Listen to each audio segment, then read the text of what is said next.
Hello dear students, welcome to the supernova 7 minute series of Atomia classes. आज के video lecture में हम लोग पोटेंशियल एनर्जी के बारे में डिस्कस करेंगे कि पोटेंशियल एनर्जी क्या होती है। पोटेंशियल एनर्जी के बारे में कहते हैं कि potential energy of this object, potential energy of that object. तो क्या ये स्टेटमेंट सही है? पोटेंशियल एनर्जी किसी सिंगल ऑब्जेक्ट के लिए एग्जिस्ट करती है? आइए हम लोग देखते हैं पोटेंशियल एनर्जी को। तो सबसे पहले तो एक डेफिनेशन देखते हैं कि पोटेंशियल एनर्जी क्या होती है। डेफिनेशन तो potential energy is the energy which is associated with the configuration और arrangement of system of particles that exert forces on each other. इसका मतलब क्या है? आइए मतलब देखते हैं। ये कहना चाह रहे हैं कि पोटेंशियल एनर्जी जो है वो हमेशा सिस्टम ऑफ पार्टिकल्स के लिए डिफाइंड होती है, किसी सिंगल ऑब्जेक्ट या सिंगल पार्टिकल के लिए डिफाइंड नहीं होती है। वो ग्रुप ऑफ पार्टिकल्स के लिए दो या दो से ज्यादा पार्टिकल्स होना चाहिए। ठीक। दूसरी बात कि उनका रिलेटिव कन्फिगरेशन क्या है, इस पे डिपेंड करता है उनका पोटेंशियल एनर्जी कि दो ऑब्जेक्ट हैं वो किस तरीके से अरेंज हैं, उनका ओरिएंटेशन क्या है ना, उनका रिलेटिव पोजीशन क्या है, इस पे डिपेंड करती है पोटेंशियल एनर्जी। तीसरी बात कि फोर्सेस जरूर लगाने चाहिए। वो जो पार्टिकल्स हैं है ना सिस्टम के अंदर, वो एक दूसरे पे फोर्सेस जरूर लगाने चाहिए। वो हो सकता है कि बाहर से भी उनके ऊपर फोर्स लग रहे हो, बट एक दूसरे के अंदर भी फोर्सेस होना चाहिए, तभी हम पोटेंशियल एनर्जी उनके बारे में डिफाइन कर सकते हैं, है ना। तो पोटेंशियल एनर्जी एक्चुअल में हुआ क्या, आइए उसको समझते हैं हम लोग एक एग्जांपल के थ्रू कि let us consider a metal sphere. एक मेटल स्फीयर ले लेते हैं जिसका r रेडियस है। ठीक। अब ये जो मेटल स्फीयर है वो n नंबर ऑफ पार्टिकल से बना होगा, है ना। वो हो सकता है जितने छोटे पार्टिकल्स हम लोग लेना चाहें उतने छोटे पार्टिकल्स ले लेते हैं, इनफाइनाइट नंबर ऑफ पार्टिकल्स। अब ऐसा समझिए कि उन पार्टिकल्स को हम लोग इनफाइनाइट डिस्टेंस पे रखे हुए हैं और वहां से लेके आके एक एक पार्टिकल जोड़ के वो स्फीयर हम लोग बना रहे हैं। अब जो इनफाइनाइट डिस्टेंस है, जो दूर दूर रखे हुए हैं, तो वहां पे है क्या कि इंटरेक्शन उसका किसी और पार्टिकल के साथ बिल्कुल जीरो, यानी कि कोई फोर्स नहीं लग रहा हो। तो क्या होगा वहां पे, उसकी एनर्जी उस पोजीशन पे जीरो मान ली जाएगी। एक्चुअल में ऐसा हो नहीं सकता, इसलिए तो हम एजम्पशन लेते हैं कि वहां पे पोटेंशियल एनर्जी जीरो है।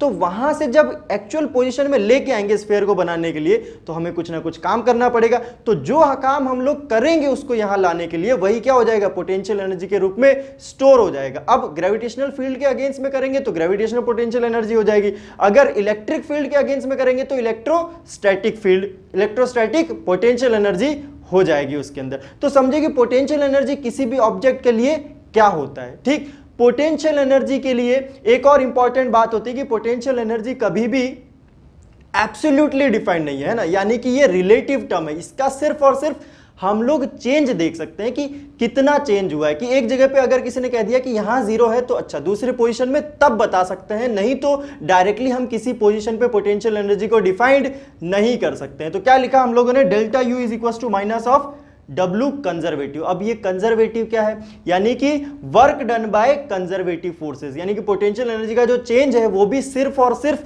कंजर्वेटिव फोर्सेस का वर्क डन जो होता है उनके लिए डिफाइंड है, नॉन कंजर्वेटिव फोर्सेस के लिए डिफाइंड नहीं है। कंजर्वेटिव फोर्स वो फोर्सेस जिनका वर्क डन पाथ पे डिपेंड नहीं करता है। ठीक। तो क्या लिखा हम लोगों ने, वर्क डन क्या होता है, integration of force into displacement है, यानी वर्क डन सिंपली क्या हो जाता है, फोर्स इनटू डिस्प्लेसमेंट। तो चेंज इन पोटेंशियल एनर्जी क्या हो जाएगा, F of x into D x. Change in potential energy में यूएफ और यूआई क्या है, यूआई इनिशियल कन्फिगरेशन पे और यूएफ जो चेंज कन्फिगरेशन है उस पे आ जाएगा। ठीक। एक बॉल के थ्रू हम लोग इस चीज को समझ सकते हैं कि जब बॉल नीचे से फेंका गया तो h हाइट ऊपर जाएगा तो वर्क डन कितना हो जाता है ग्रेविटी का, mgh।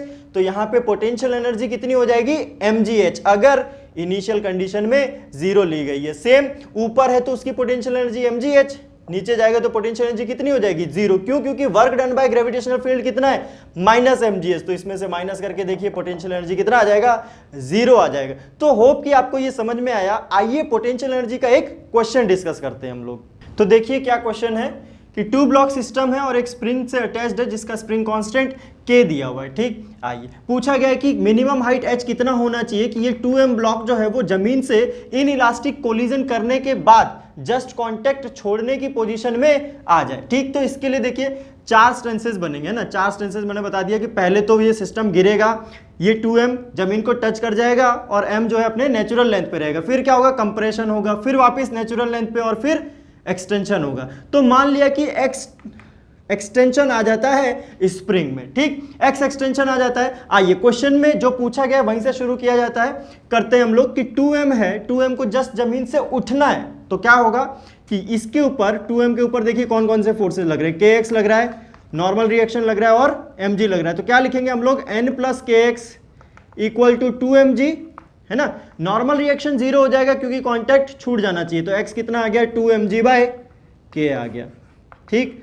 अब देखिए क्या करेंगे, और कोई चीज तो हम सोच नहीं सकते हैं, तो क्या होगा, हमें एनर्जी कंजर्व करनी पड़ेगी इस पॉइंट पे और इस पॉइंट पे। क्यों, क्योंकि इंटरमीडिएट पोजीशन पे हम एनर्जी कैलकुलेट नहीं कर पाएंगे, उसके लिए फिर हमें पोटेंशियल एनर्जी यहां पे लिखना पड़ेगा, जो कि टफ काम है। तो हम क्या करेंगे, नेचुरल लेंथ पे और जो एक्सटेंशन है वहां पे पोटेंशियल एनर्जी लिख रहे हैं। तो देखिए हम एनर्जी कंजर्वेशन में क्या लिखेंगे, E initial should be equal to E final. यहाँ पे ए इनिशियल है और यहाँ पे क्या है, ई फाइनल है। तो इनिशियल, अब देखिए टोटल एनर्जी क्या होगा, kinetic energy plus potential energy. तो काइनेटिक एनर्जी देखिए क्या होगा, इसका तो 0 हो जाएगा, 2m टच हो चुका है भाई जमीन से, इसकी वेलोसिटी खत्म। इसके पास वेलोसिटी होगी, कौन सी वेलोसिटी होगी, h हाइट नीचे गिरने पे किसी भी ऑब्जेक्ट के पास वेलोसिटी कितनी होती है, अगर इनिशियल वेलोसिटी 0 है तो √2gh। तो पोटेंशियल एनर्जी क्या लिखेंगे, sorry kinetic energy ½ m/√2gh plus potential energy, अब इसकी तो 0 हो गई, इसकी कितनी होगी, नीचे आया h हाइट तो -2mgh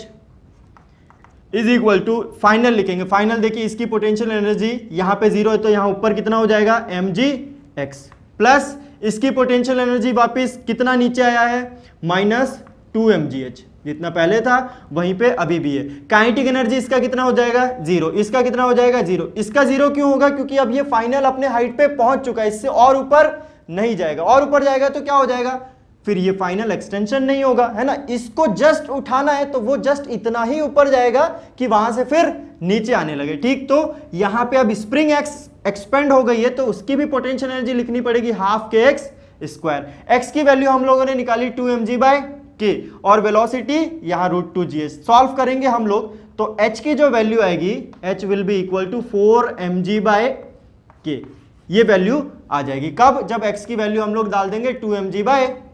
तो होप कि आपको ये पूरा क्वेश्चन समझ में आया हो, अच्छे से इसको सॉल्व कीजिए। इंपॉर्टेंट पॉइंट ये थी कि हमें वो 2 पॉइंट चूज करने थे जहां पे हम एनर्जी कंजर्व कर सकते।